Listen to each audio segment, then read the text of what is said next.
Friends, good evening అందరికీ. Sorry, కొంచెం morning నుంచి ఈ మధ్య టాపిక్స్ సరిగ్గా దొరకట్లేదు. సో అందుకని వీడియోస్ చేయట్లేదు. నిన్న కూడా అంతే, సీనియర్ ఎన్టీఆర్ గారిది వీడియో సాయంత్రం చేయాల్సి వచ్చింది. ఆయన నాకు అప్పటికప్పుడు గుర్తొచ్చి ఈ మధ్య సరిగ్గా టాపిక్స్ దొరకట్లేదు, లేట్ అవుతుంది, సారీ. అండ్ ఈరోజు కొంచెం మా హోటల్లో వర్క్ ఎక్కువడం వల్ల చేయాల్సి వస్తుంది. టాపిక్లోకి వెళ్ళిపోతే, ఈరోజు ప్రజాకవి యోగ వేమన గారిది 374th బర్త్డే అనమాట. మనకు తెలిసిందే, చిన్నప్పుడు మనం వేమన పద్యాలు చదువుకునేవాళ్ళం. మీరు వేమన వాళ్ళ గురువు విశ్వదాభిరామ. సో ఆయన గుర్తుగా ఆయన ప్రతి పద్యం పక్కన విశ్వదాభిరామ వినుర వేమ అని పెడతారు, మీరు చూసే ఉంటారు. తెలుగులో వేమన గారు తెలియని వాళ్ళు అంటే ఎవరు ఉండరు అనమాట.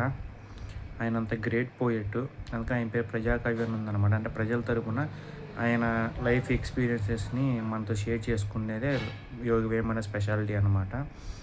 సో యోగ వేమన గారి గురించి మీకేం తెలుసో ఖచ్చితంగా కామెంట్ చేయడం మాత్రం మర్చిపోమాకండి.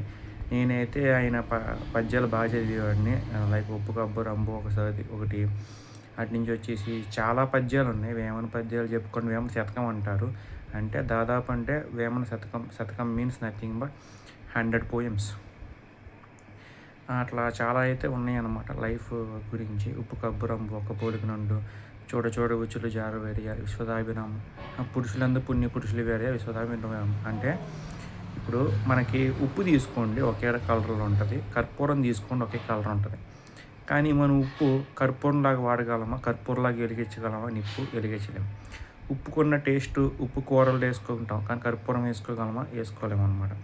అలాగే పురుషులందు పుణ్య పురుషులు వేరే, అంటే మనుషులు ఉంటారు, లైక్ మ్యాన్స్, పురుషులు ఉన్నారు కాబట్టి మనం మెన్స్లో గుడ్ పర్సన్స్ సపరేట్ ఉంటారు, బ్యాడ్ పర్సన్స్ సపరేట్ ఉంటారు. ఇద్దరు మెన్సే కదా అని చెప్పి అందరినీ బ్యాడ్లోకి తోజలేము, అలా అని చెప్పి అందరినీ గుడ్లోకి తోయలేము అనమాట. ఇది పద్యం సారాంశం. సో ఇప్పుడు బ్యాడ్ ఎక్కువ గుడ్ కంటే. సో ఇప్పుడు జనాలు కూడా బ్యాడ్ని ఎక్కువ నమ్ముతున్నారు గుడ్ కంటే. అది ఒక 374 years బ్యాక్ యోగ వేమన గారు కనుక్కొని ఆయన గురువు పేరు మీద రాశారంటే మరి ఎంత నాలెడ్జ్ అని చెప్పుకోవాలో, ఎంత ఆయనది ఫ్యూచర్ విజన్ అని చెప్పుకోవాలో మీరు ఆలోచించుకోండి. సో యోగ వేమన గారి గురించి చెప్పుకోవాలంటే సపరేట్గా ఆయన అయితే ఎక్కువ క్లోజ్ చేసుకునేవాళ్ళు కాదు, ఎక్కువ అండర్వేర్ మీద తిరిగేవాళ్ళు. మీ అందరికి తెలిసిన విషయం ఇది. So thank you so much. ఇలాంటి గొప్ప గొప్ప కవితలు లైక్ సుమతి శతకం అలాంటి గొప్ప గొప్ప కవితలు, అండ్ అటు నుంచి వచ్చేసి మనకి మంచి మంచి కవితలు నేను అన్నమాట తెలుగులో. లైక్ శ్రీశ్రీ గారు రాసిన కవితలు కావచ్చు, లేకపోతే సుభాషితాలు కావచ్చు, ఇలా చాలా కవితలు అయితే ఉన్నాయి, పోయమ్స్ ఉన్నాయి.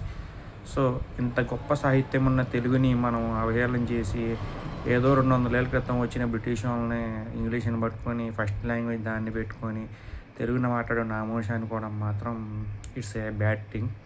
సో ఇక్కడి నుంచి అయినా మాతృభాషగా తెలుగుకి గౌరవం ఇస్తారని చెప్పి మనస్ఫూర్తి కోరుకుంటున్నాను. దేశ భాషలను తెలుగు లెస్స అని చెప్పింది కరెక్టే అనమాట శ్రీకృష్ణదేవరాయలు గారు అప్పట్లో. ఎందుకంటే మన దేశ భాషల్లో ఎక్కువ నార్త్ సైడ్ హిందీ మాట్లాడతారు, మన సౌత్ సైడ్ రీజనల్ లాంగ్వేజ్ మాట్లాడతారు. కానీ తెలుగు ఓన్లీ ఆంధ్రప్రదేశ్లో వాళ్ళు అండ్ తెలంగాణ వాళ్ళు మాత్రం మాట్లాడతారు. అందుకని దేశ భాషలందరూ తెలుగు లెస్స అన్నారనమాట శ్రీశ్రీ గారు. సో ఇక్కడి నుంచి అయినా తెలుగుని నామోషిగా కాకుండా మన పూర్వీకుల నుంచి వచ్చిన మనకి గుర్తింపు కలిగే భాషగా ఉంచి మంచి మంచి తెలుగు పద్యాలని, సుభాషితాలని, లేదంటే చెప్పాను కదా మీకు రకరకాల పోయెట్స్ ఉన్నారు అండ్ స్టోరీ రైటర్స్ ఉన్నారు, అందరిని గౌరవిస్తుందని చెప్పి మనస్ఫూర్తిగా ఆశిస్తున్నాను. అండ్ తెలుగు భాష తీయదనం తెలుసుకుంటే, తెలుగు భాష గొప్పతనం తెలుసుకుంటే మనం మిగతా భాషలను అంత ఆదరించలేము అనమాట. అలా అని చెప్పి నేను మిగతా భాషను తక్కువ చేయట్లేదు. ఎవరు రీజనల్ లాంగ్వేజ్ వాళ్ళే, ఎవరి లాంగ్వేజ్ వాళ్ళు. కాకపోతే ఒక తెలుగువాడిగా గురజాడ అప్పారావు గారు కావచ్చు, శ్రీశ్రీ గారు కావచ్చు, యోగ వేమన గారు కావచ్చు, నన్నయ్య తిక్కన్న ఎర్రన్న కావచ్చు, వీళ్ళందరూ ఎంత కష్టపడి వాళ్ళ లైఫ్ పాఠాలు మనకి నేర్పించారో మనం చూస్తున్నాను. సో తెలుగుని తెలుగులాగా ఉంచుతానని మనస్ఫూర్తిగా ఆశిస్తున్నాను. Thank you so much.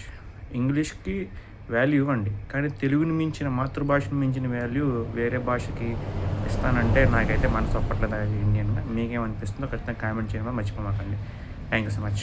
జై హింద్.